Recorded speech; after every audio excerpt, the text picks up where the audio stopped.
Selamat pagi Pak Yohanes. Ya, selamat pagi dari Persatu ND. Salam sehat ke Manggarai Bapak. Iya, terima kasih. Baik, terkait dengan generasi muda yang dipersiapkan ya untuk sambut pemilu 2029 mendatang. Ini apa yang melatar belakangi Bawaslu untuk melakukan kegiatan sosialisasi Pak Yohanes? Baik, Christine. Berangkat dari pengalaman pengawasan terutama pada pilkada 2024 lalu, partisipasi pemilih yang memberikan suara di TPS di dalam baik untuk pemilihan bupati dan wakil bupati maupun wakil gubernur mengalami penurunan yang drastis.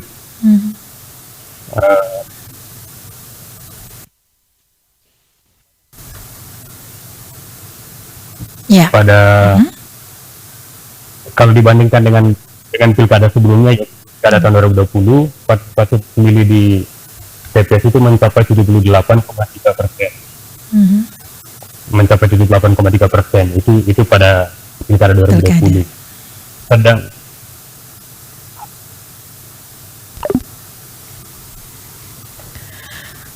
Baik, pendengar, kami mencoba ya kembali untuk menghubungi Pak Yohanes Manasye ya, karena tadi sempat terputus ya. Silakan Pak Yohanes. Ya, halo. Ya, Pak Yohanes sudah dengar suaranya, silakan. Waduh, maaf, putus tadi. Ya. Nah, saya ulangi lagi ya. Ini berangkat dari penurunan partisipasi pemilih yang menggunakan hak pilih di TPS pada pilkada 2024 yang lalu. Kalau dibandingkan dengan pilkada sebelumnya, yakni pada pilkada 2020, partisipasi pemilih kita itu mencapai 78,3%. Sedangkan pada pilkada kali lalu, untuk pemilihan bupati dan wakil bupati, partisipasi pemilihnya hanya mencapai 68,65%. Demikian juga dengan pemilihan gubernur, wakil gubernur itu hanya 68,72%. Lalu muncul pertanyaan kita, di mana sih pemilih 31% lainnya ini? Dari kita mendeteksi dari distribusi pemberitahuan oleh KPU itu ternyata ada begitu banyak pemilih yang tidak ditemui atau tidak berada di tempat. Nah, mereka yang tidak ditemui atau tidak berada di tempat ini ternyata mereka merupakan perantau. Ada yang merantau dengan alasan bekerja di tempat lain, ada juga yang merantau untuk melanjutkan pendidikan di daerah lain. Itu sebabnya kita mencoba, salah satunya kita menyasar pemilih pemula yang saat ini masih pelajar di SMA.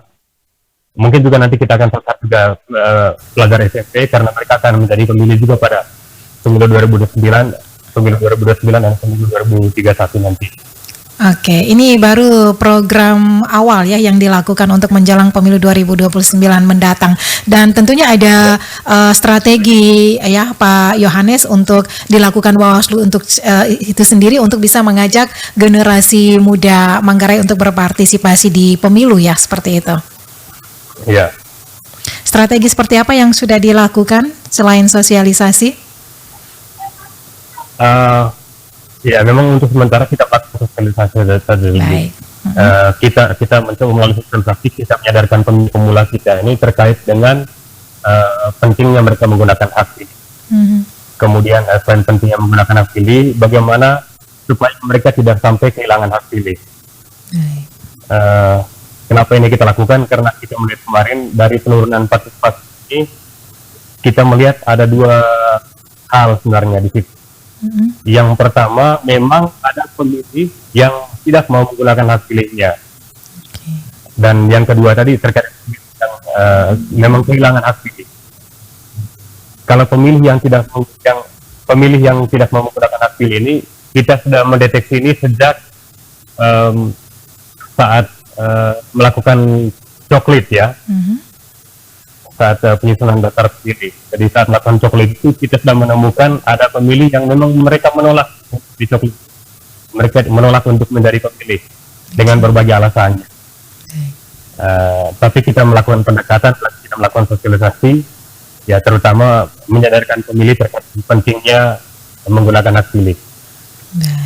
Kemudian yang kedua terkait dengan pemilih yang kehilangan hak pilih tadi, ya yang saya sebut tadi mereka yang saat ini, yang pada saat pemilu berlangsung mereka sedang merantau di tempat lain atau di daerah lain.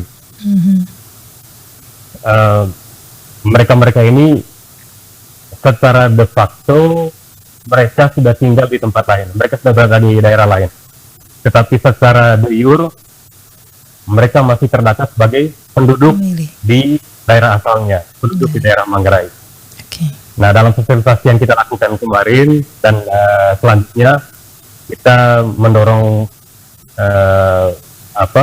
pemilih pemula, kita mendorong para pelajar ketika suatu saat nanti mereka akan merantau, entah alasan untuk bekerja di tempat lain atau dengan alasan melanjutkan pendidikan di tempat lain, kita mendorong mereka untuk melakukan pindah penduduk. Kalaupun itu kalaupun mereka tidak melakukan pindah penduduk, mereka masih bisa menggunakan hak pilihnya, misalnya mengajak mereka untuk pulang. Ketika hari pemungutan suara, mereka diajak untuk pulang, kembali ke TPS-nya masing-masing, masih bisa menggunakan hak pilih. Kalaupun tidak bisa pulang dengan berbagai alasan, mereka masih bisa mendaftarkan diri sebagai pemilih pindahan di TPS di tempat mereka berdomisili. Jadi dengan cara seperti ini mereka tidak akan kehilangan hak pilihnya. Nah, itu yang kita upayakan, mendorong agar bisa mencegah rendahnya partisipasi ini. Kita mendorong supaya ada peningkatan partisipasi di pemilu yang akan datang, terutama pemilu di di putusan MK kemarin itu kan akan ada dua pemilu nasional 2029 dan pemilu lokalnya 2031. Baik, ini tentunya tantangan tidak sedikit ya yang dihadapi oleh pihak Bawaslu seperti itu, dan apalagi lebih khususnya kepada generasi muda.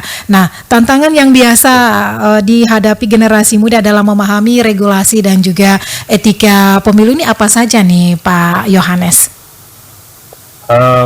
Biasanya tantangan generasi muda itu yang pertama terkait dengan pemahaman dalam menggunakan hak pilih.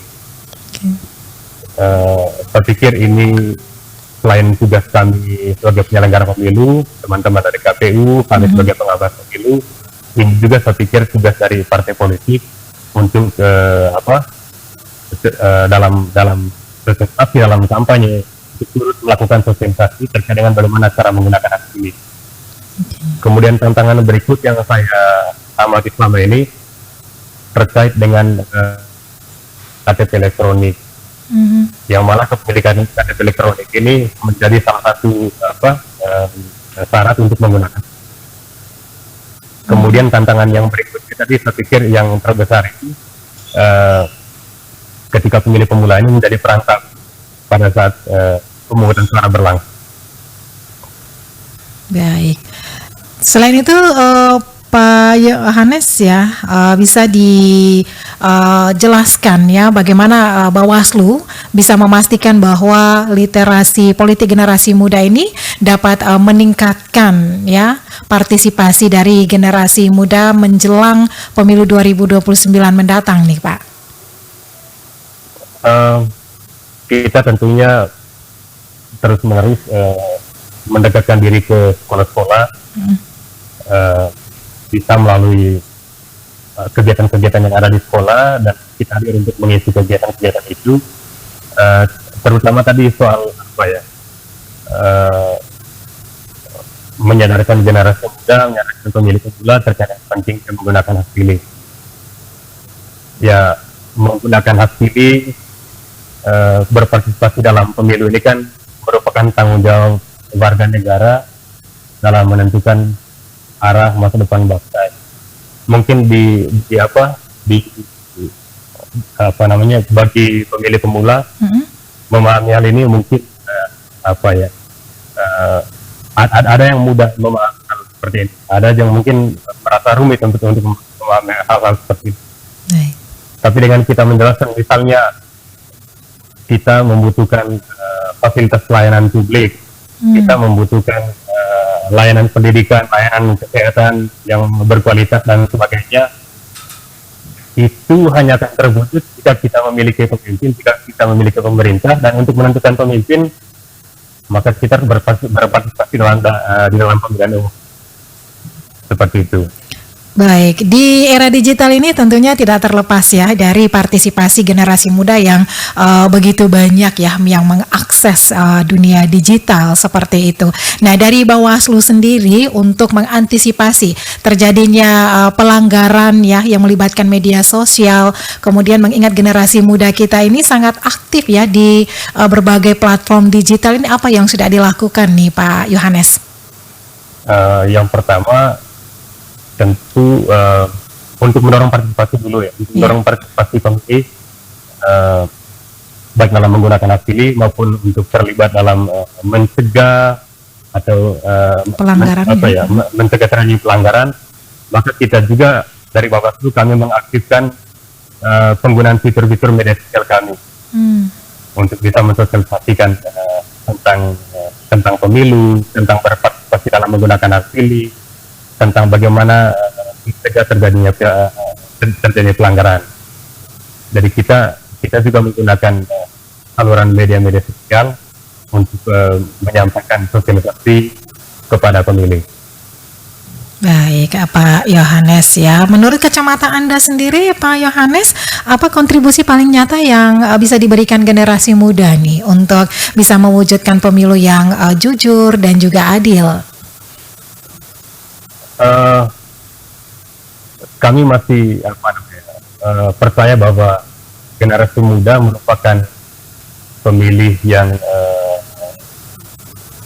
lebih rasional, dan kami juga percaya bahwa generasi muda merupakan generasi pembaharu, masih penuh dengan idealisme, dan tentu dengan modal ini kami berharap bahwa generasi muda bisa turut memberikan perubahan perilaku, perubahan cara pandang dan pola pikir kepada pemilih pada umumnya.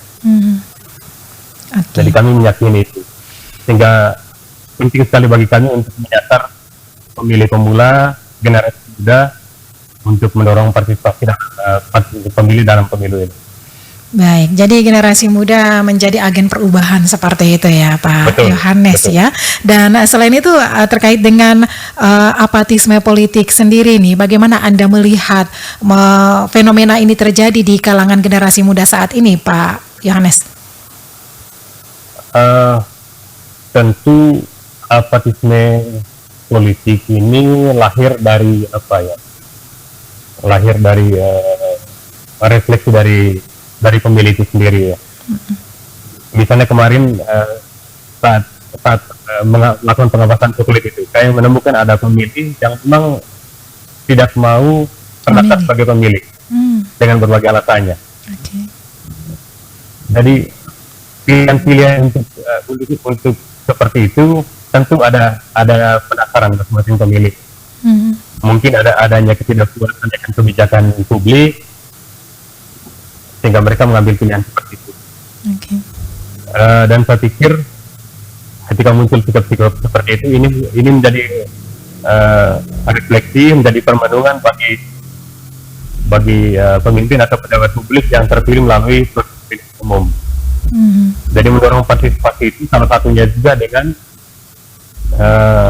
hadir sebagai pemimpin, sebagai hasil dari sebuah proses pemilu yang bisa menjawab harapan-harapan masyarakat. seperti itu. Baik, dan terakhir ya Pak Yohanes, apa yang menjadi pesan Anda untuk generasi muda Manggarai dalam menyambut pemilu 2029 mendatang?